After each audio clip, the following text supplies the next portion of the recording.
When the 2008 financial crisis hammered North America, the auto industry was front and center. So long-suffering Detroit was hit especially hard.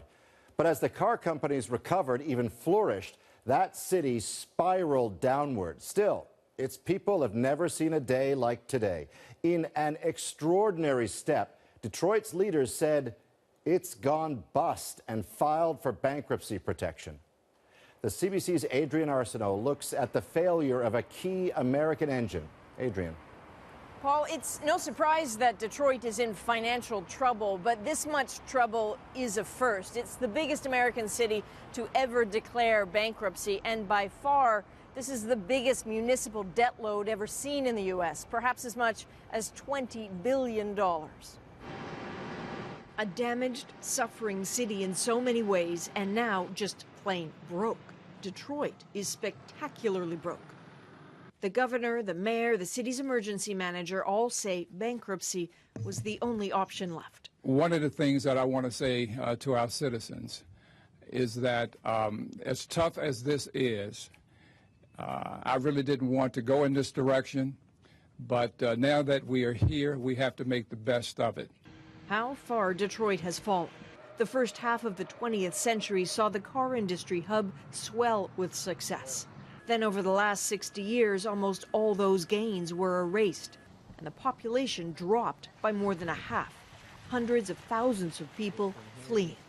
And when you have a population that's exiting, and you have more people collecting benefits than you do coming back to replenish the system, you know, mathematically, it doesn't work. And when that happened, this happened. Homes and lots abandoned and overgrown. Investment dwindling and life-saving services getting dangerously thin.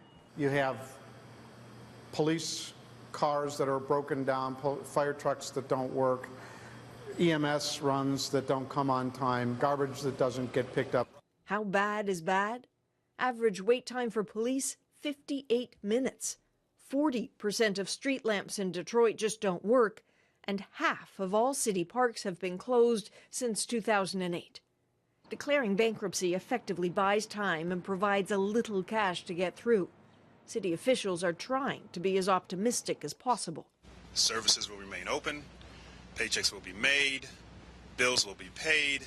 But the prospect of personal financial pain is real, and Detroiters know it. They've seen it coming.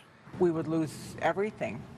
We owe more on our house than it's worth. In the immediate, 20,000 people currently living on municipal pensions in Detroit will likely lose them.